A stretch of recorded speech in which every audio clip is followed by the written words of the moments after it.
El módulo 3 tiene que ver con las pautas para la organización del trabajo presencial. Esto está desarrollado en el artículo 4 del protocolo, toca diferentes puntos, y nos pareció interesante compartirles esta imagen que tiene que ver con un documento muy importante de la OIT que habla de los 10 pasos en cuanto a lo que es el retorno al trabajo seguro y saludable en tiempos de COVID, y nos aporta herramientas para entender cuáles son todas las cuestiones que tenemos que tener en cuenta desde la base de la pirámide y en base a cuestiones que nos atañen a todos, y la lógica de la pirámide tiene que ver con desde lo menos efectivo hacia lo más efectivo. En la base tenemos entonces las medidas de protección personal, como las mascarillas, el barbijo y todo lo que necesitamos tener en cuenta para protegernos tanto dentro como fuera de la jornada laboral. En el segundo escalón, y hacia lo más importante, tenemos las medidas que tienen que ver ya dentro de la jornada laboral y de los espacios, con la limpieza y desinfección, la higiene, las capacitaciones y demás. En un nivel más importante de seguridad, tenemos las medidas organizativas de las cuales vamos a hablar hoy. Esto es lo que tiene que ver con la logística de las entradas, las salidas, los puestos de control en el ingreso, todo lo que tiene que ver con los acondicionamientos de los lugares. En el anteúltimo escalón tenemos las medidas de ingeniería. Esto hace hincapié en las barreras, los puestos, por ejemplo, de atención al público y la ventilación de los ambientes de trabajo, y lo que tiene que ver con lo más parecido a la eliminación del riesgo, hace referencia a lo que es el teletrabajo. Les decía, nosotros en el ámbito laboral y en el ámbito universitario propiamente dicho, no hablamos de teletrabajo, esto por una cuestión técnica y una cuestión que tiene que ver con la concepción del teletrabajo, que es extraña a los convenios colectivos, tanto docente como no docente, y que se admite, por supuesto, en esta situación de emergencia ya como algo excepcional. Pero no se habla de teletrabajo, sino de tareas en modalidad virtual o tareas en escritorio remoto.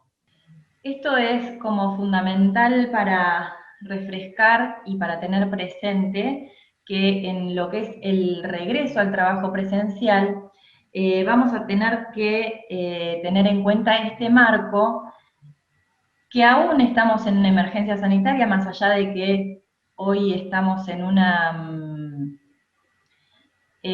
no estamos en ASPO, sino en DISPO, pero que la regla sigue siendo que, de acuerdo a la situación epidemiológica y a las decisiones jurisdiccionales que se van a dar, en este caso por la provincia de Buenos Aires, porque nuestra universidad está en territorio provincial, van a condicionar esa vuelta al trabajo, y por lo tanto la regla sigue siendo que todas las actividades y las funciones, los servicios que nosotros podemos garantizar de manera virtual, seguirán siendo de ese modo. Y que la excepción son las tareas presenciales que no solamente que no podamos garantizar en la virtualidad, sino que además, por una decisión de la misma universidad, y en este caso de la presidencia, sean prioritarias para la institución universitaria. El ejemplo más típico en el comienzo de todo este escenario, ustedes saben que fue la oficina de títulos, porque no teníamos como universidad un dispositivo que nos pudiera garantizar el expedir un título totalmente en un procedimiento virtual, sino que sí o sí había una etapa de manera presencial, y por eso, de alguna manera, nos vimos obligados a hacer la apertura de las oficinas de títulos con las precauciones correspondientes para poder suplir esa parte que sí o sí era presencial. ¿Sí? Bueno, entonces ese es un ejemplo. Hoy se están dando títulos de manera totalmente virtual, pero bueno, en el principio de este escenario fue una de las prioridades. Porque además los títulos que estaban atascados y que generaban mayor reclamo eran títulos de médicos y de personal del sistema sanitario, como las enfermeras, que eran sumamente necesarios liberar. Bueno, entre las pautas que tenemos que tener en cuenta en esto de la organización del trabajo, una de las pautas más importantes son las previsiones que vamos a tener que tener en cuenta de antemano, ¿sí? La compra de insumos indispensables. Está en marcha una gran compra general para toda la presidencia que va a estar llegando, se estima, antes del 10 de diciembre, para que podamos tener garantizadas estos insumos en todos los espacios que tengamos que ir haciendo la apertura.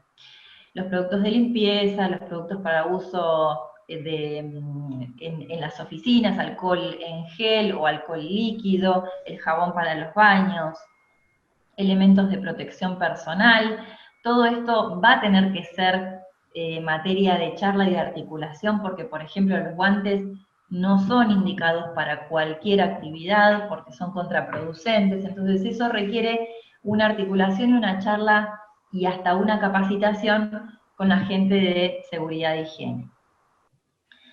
La segunda pata importante, que tiene que ver con la organización del trabajo, es esto de planificar las tareas presenciales y de poder visualizar qué tareas en cada una de nuestras áreas vamos a priorizar o vamos a proponer priorizar, porque no las podemos llevar a cabo en la virtualidad.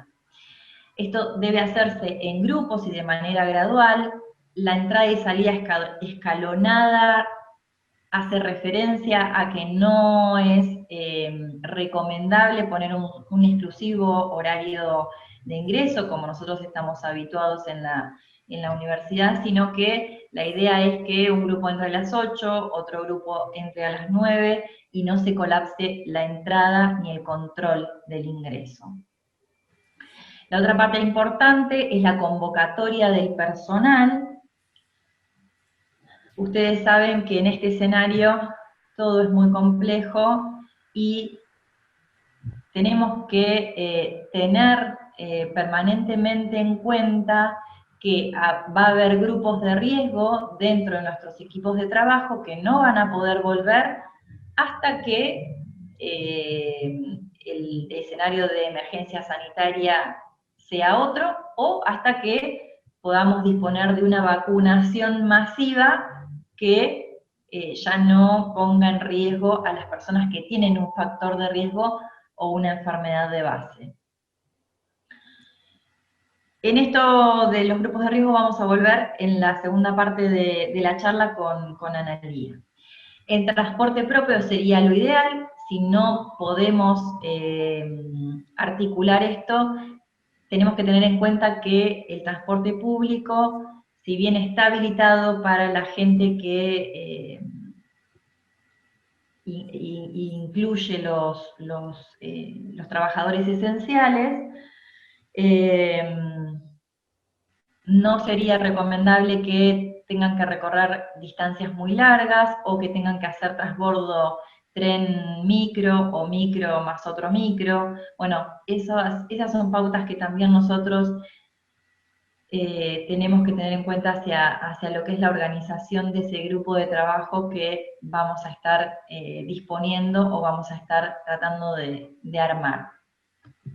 Por otro lado, esto me lo han consultado muchísimas personas de distintos ámbitos, que el contexto de las redes familiares y de las instituciones escolares, al estar suspendidas en lo que se llama o se denomina la organización del cuidado, impacta mayoritariamente en las mujeres, y entonces vamos a tener que tener en cuenta esa pauta para no acentuar cuestiones que ya son complejas en la virtualidad, porque ustedes saben que compatibilizar el cuidado de niños y niñas, de personas discapacitadas o personas mayores, enfermas, en los domicilios, y al mismo tiempo estar trabajando en la virtualidad, ya es una situación compleja.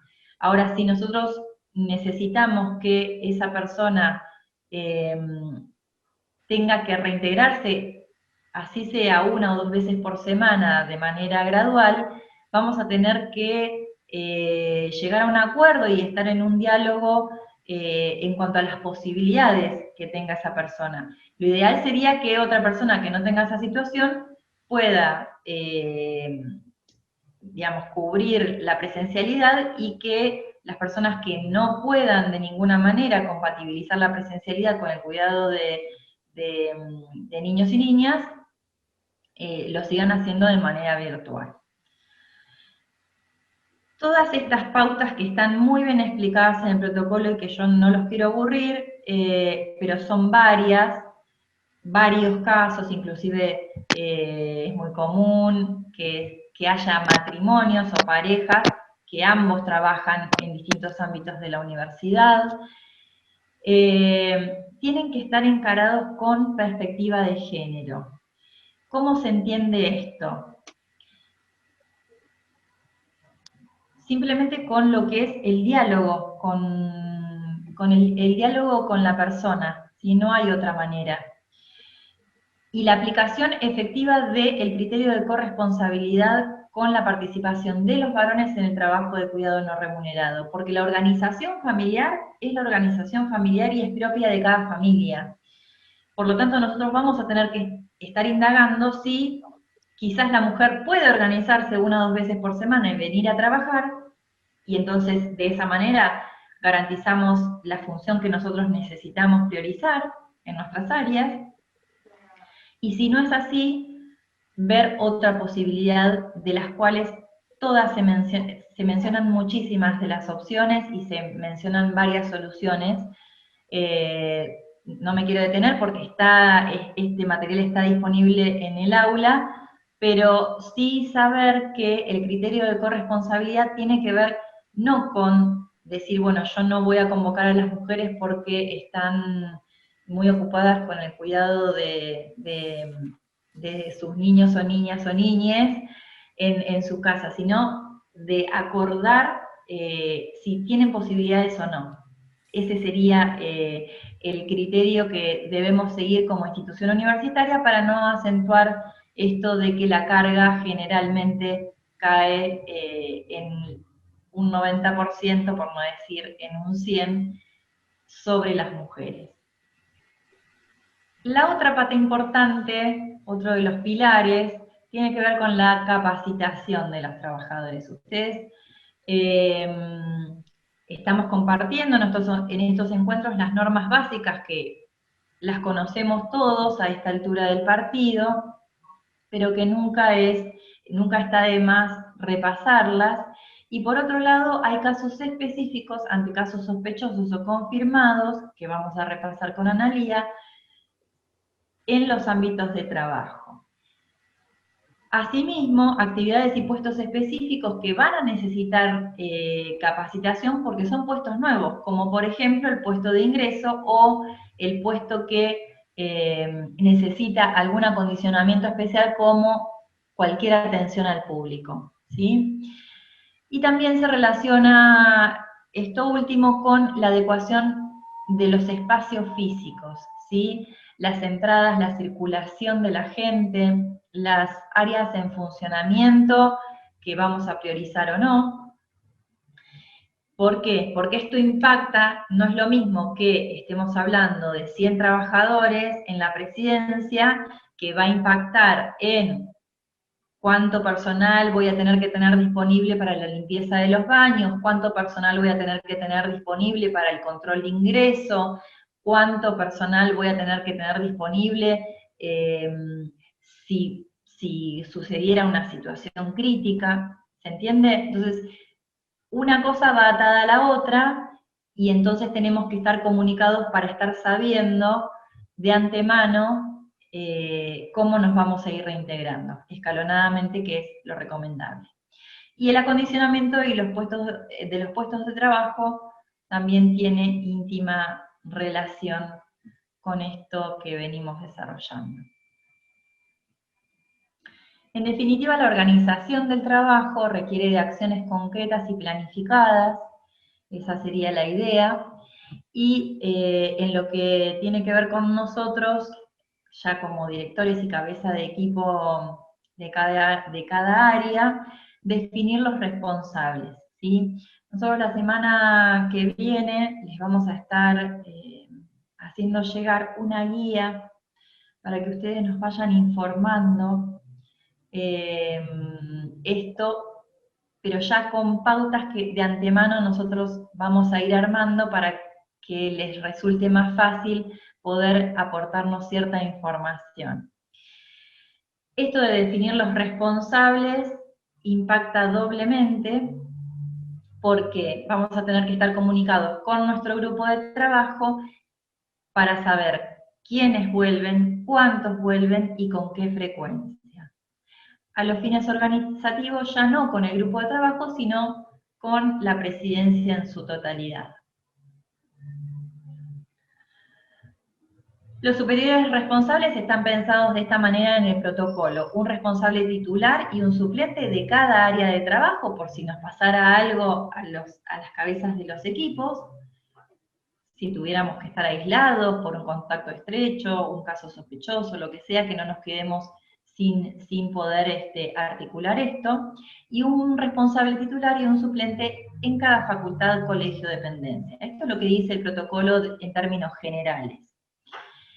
En la presidencia vamos a tener además los responsables específicos: el director de Seguridad e Higiene, Andrés Fiandlino, por su parte, en todo lo que tiene que ver con esta previa que tenemos que tener estudiada de antemano y los espacios acondicionados y las capacitaciones dadas. Y en las situaciones críticas y en esto de prevención, en base a la salud, el área de salud laboral. ¿Se entiende? Y entonces, cada dirección va a tener su responsable suplente, que sería lo recomendable, y al mismo tiempo vamos a tener que tener presente que desde la intendencia de la presidencia también se va a hacer una tarea de articulación con algunas cuestiones que tienen que ver con los insumos y con controles específicos de ellos. Bueno, estas son pautas un poco indicativas y para que sirvan de guía. Esto de establecer un cronograma gradual, por etapas, con áreas prioritarias. El registro de la asistencia de ninguna manera se recomienda con lo que es la huella digital, por lo tanto eso hay que anularlo. No se está haciendo registro de asistencia, por supuesto, en este contexto. Determinar los usos de los espacios que se van a readecuar, la circulación, que tiene que ser mínima, la articulación entre los responsables que veníamos mencionando, los puestos de trabajo nuevo, las salas de aislamiento, en el caso de que alguien se sienta mal y que podamos entender que sea un caso de COVID dentro de la jornada de trabajo. Bueno, todo esto que tiene que ver con los baños, las previsiones, los elementos de protección personal, como podrían ser las máscaras, en caso de que no tengamos un acrílico divisorio, que sería lo más recomendable, en las áreas de atención al público. Bien, entonces, claramente, una vez definidas las cuestiones hacia adentro de cada una de las áreas específicas, vamos a tener que articular con salud y con seguridad e higiene, capacitaciones, acondicionamientos de espacios y dudas en general que nos puedan surgir, ¿sí? Vamos a tener que estar solicitando algunas cosas que pueden tener que ver con la capacitación o con dudas específicas de acuerdo a la actividad, que eso lo saben solamente ustedes, van a ser ustedes los que marquen qué consideran prioritario para sus servicios y de qué manera lo podríamos llevar a cabo.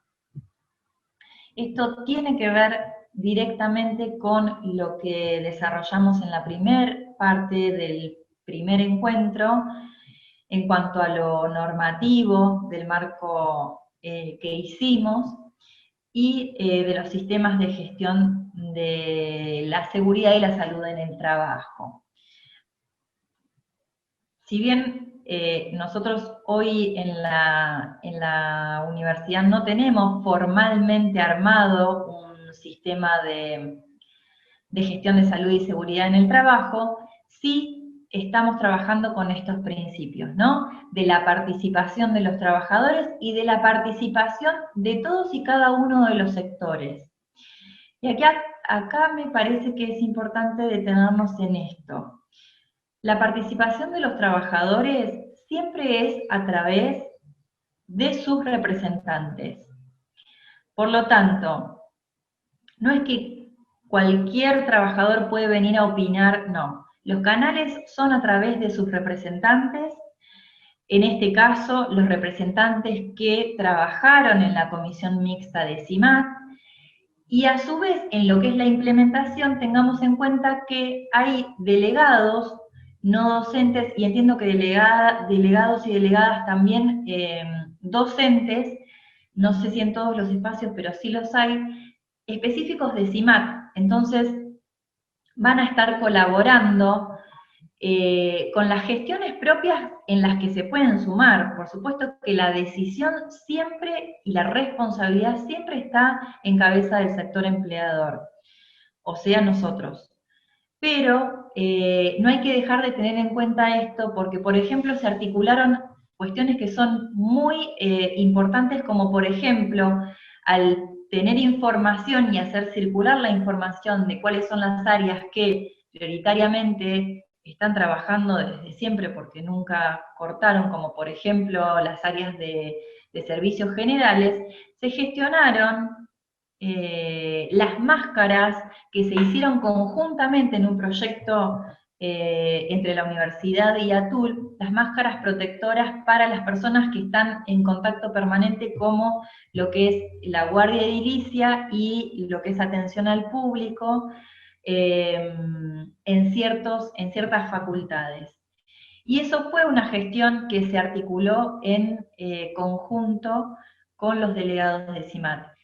Digo, porque quizás a veces cuando uno lo menciona parece abstracto, y quiero dar un ejemplo para que se entienda desde qué punto se toma lo que es la participación de los trabajadores en estas cuestiones.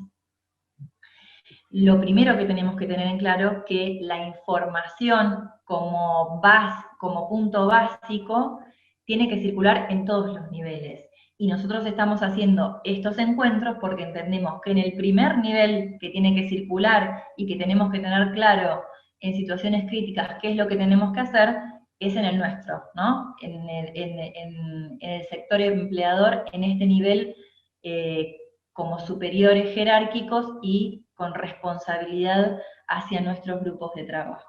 Después está esto de la consulta que veníamos marcando, esto de poder ponernos de acuerdo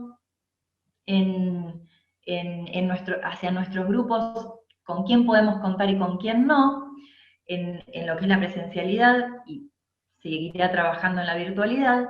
La negociación está dada también en lo que es la participación en los convenios colectivos de trabajo, que ustedes saben que son negociaciones de ambos sectores, y la codecisión lo podemos tener plasmado en el ejemplo de los protocolos mismos, porque la codecisión fue en el ámbito de la paritaria local y a través de una recomendación que se elevó desde la CIMAC hacia la paritaria, y esta lo termina aprobando, paritaria docente y paritaria no docente. Por lo tanto, todos los trabajadores y trabajadoras, docentes y no docentes, en cualquiera de los agrupamientos del ámbito no docente y en cualquiera de las tareas de investigación, extensión y académicas frente a curso no, porque las tareas áulicas no están incluidas,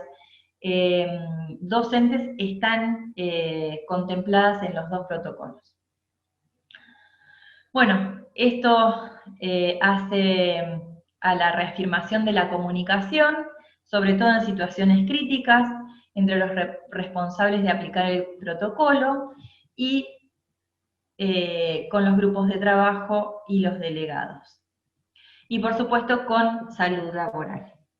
Como conclusión, volvemos a reafirmar esto, que hoy no tenemos un sistema de gestión de salud formalmente armado en la Universidad Nacional de La Plata, pero sí nos podemos sentir orgullosos de que ante una situación crítica como una pandemia, pusimos en funcionamiento un espacio tan importante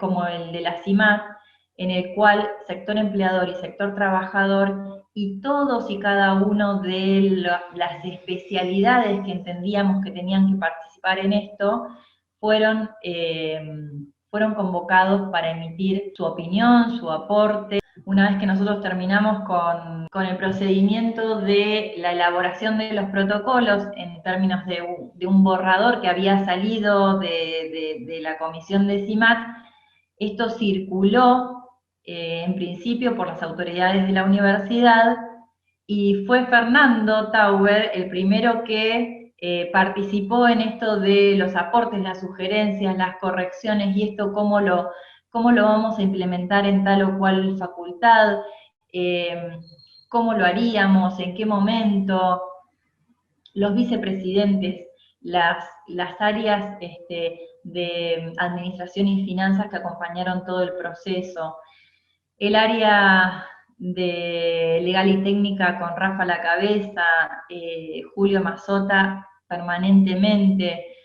No me quiero olvidar de nadie porque estuvo Verónica Cruz con toda la parte de género colaborando con todo su equipo, Aníbal Viguera con toda la parte docente del protocolo virtual y del protocolo presencial.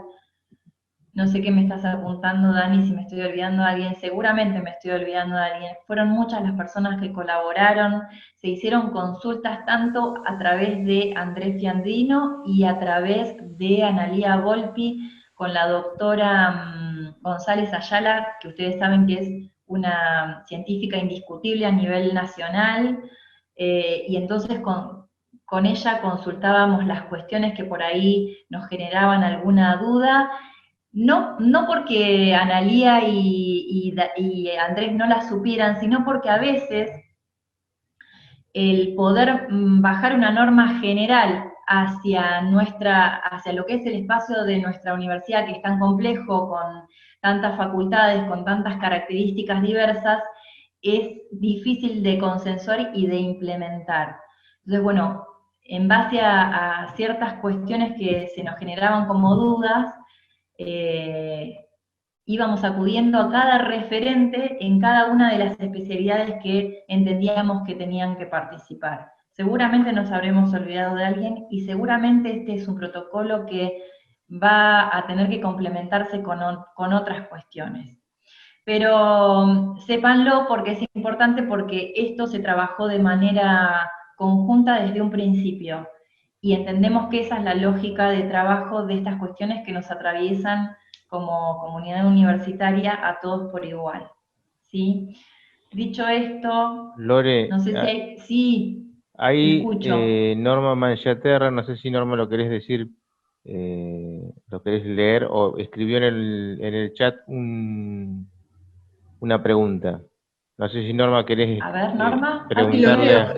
así charlamos. Lorena, buenas tardes a todos. Lore, una pregunta que creo que ya en el encuentro anterior te había hecho y que justamente lo íbamos a tratar en esta, entonces quisiera reformularla un poco. A ver. Nosotros armamos un plan de retorno a la presencialidad. Lo estoy hablando de una biblioteca que está abierta al público, como todos saben, y tiene su complejidad. Ese plan que armamos de un reintegro gradual, ¿a quién se lo presentamos? Lo otro es, ¿ya podemos comenzar a prever presencialidad? Es decir, apertura al público. Y en el caso de la dependencia, ¿quién autoriza esas tareas presenciales? Creo que vos me habías anticipado que era Patricio Lorente en el caso de las dependencias el que iba a dar el ok o no. Pero básicamente, ¿viste? Yo estoy armando un plan de reintegro. ¿A quién se lo mando? ¿A la comisión o a Patricio? A la comisión. Perdón, pero... Ahí vamos. Dale. En la segunda parte de la charla vamos a hacer hincapié en esto concretamente, pero para no dejar de contestarte, Tengo un Norma, y problema. capaz que nos sirve a todos y todas. Vamos a trabajar en dos planos, ¿sí? Porque sabemos efectivamente que hay facultades, como les conté al principio, que nunca dejaron de convocar a trabajadores y trabajadoras de servicios generales, de mantenimiento, no con la habitualidad de siempre, con guardias y se fueron turnando y demás. En la presidencia hoy tenemos un flujo de gente de algunas áreas determinadas, entonces vamos a priorizar lo que está funcionando para ver qué hay que ajustar y qué tenemos que, digamos, prestarle más atención para que estemos de la manera más cuidada posible. Eso le podemos llamar a modo de prueba piloto con un grupito chiquito de gente que ya sabemos que está trabajando, ¿sí? Entonces, en ese plano y en lo inmediato vamos a atender esas cuestiones. Cada uno, como vos bien decís, Norma, va a tener que armar su plan, ¿sí? En base a las necesidades que ustedes consideran que vamos a ir teniendo que abrir paulatinamente.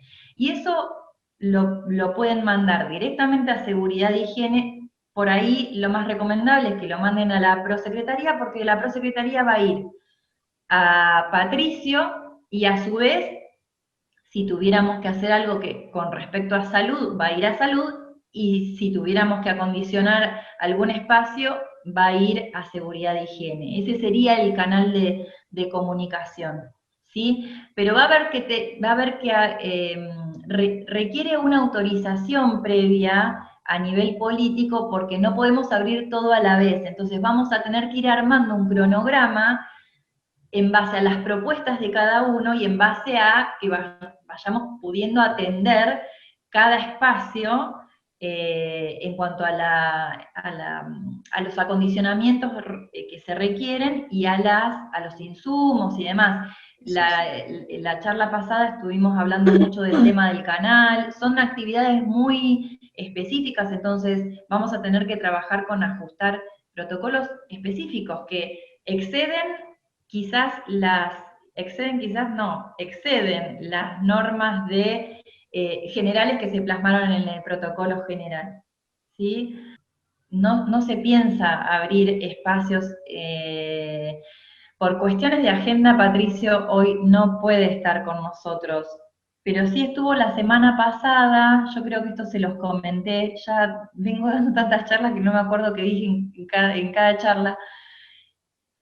En el último encuentro de secretarios, secretarias, prosecretarios y prosecretarias, Patricio reafirmó que estos comunicados del viernes pasado, no, el anterior, que generaron tanta confusión y demás, no, digamos, de ninguna manera significaban que íbamos a abrir todo a la vez y que íbamos a salir corriendo, y que muchos decanos le plantearon si tenían que el lunes abrir la facultad. Bueno, eso no es así, y tampoco es así con las áreas administrativas, ni mucho menos.